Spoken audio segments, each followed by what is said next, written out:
Here to accept the DuPont Award for Frontline Award. I am pleased to present the DuPont Award for Frontlines Behind Taliban Lines. Here to accept the DuPont Award for Frontline The Interrupters. Here to accept the DuPont Award for Frontline Opium Brides on PBS. Accepting the DuPont Award for Rape in the Fields. There they are, all the most recent winners. Welcome, Raney, Aronson-Rath. Thank you so much for joining us for our now second episode of the DuPont Talks. Congratulations. We appreciate you being with us. Sure. You are the Deputy Executive Producer of Frontline, the flagship public affairs program of PBS, and a real digital force in journalism as well. In your job there, you oversee all phases of production, and you run daily editorial management of the series. And since going there in 2007, you have worked to reimagine long-form documentary while maintaining excellence in journalism and the production for which Frontline is known. Under your leadership, Frontline has significantly grown broadcast and digital audiences, and you've developed and managed more than 20 in-depth cross-platform journalism partnerships.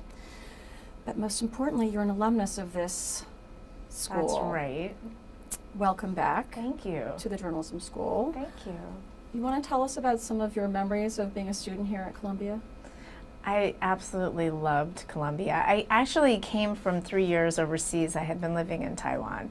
So I really came here with my eyes wide open. I had never lived here before. And the idea that I could come to Columbia it's just hard to describe. And I think most students who didn't expect to come here would say that if they were honest, that it was a true honor. And I'll never forget getting my acceptance letter in Taiwan.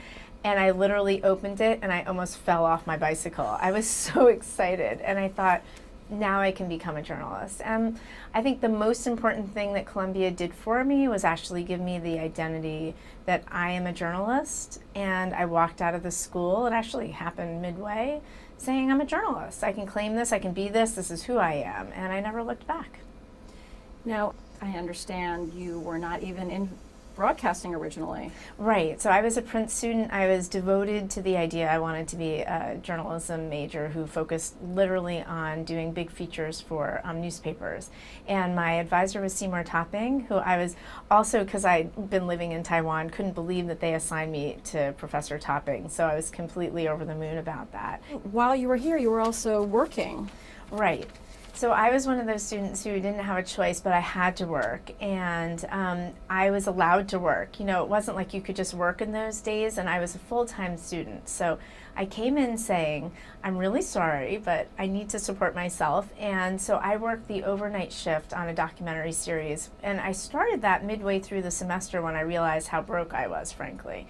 So I started working. I speak Chinese and Hindi, and I started as a translator on this documentary series. And so by the end of school, even though I was a print student, I knew I had to work in documentary film. It was like I'd go into the edit room and it was a calling. It was simply a calling. And I literally, the moment I started working in documentary work and long-form visual storytelling, I never did anything other than that since. So it was an amazing experience. And it was great that they let me work in that case.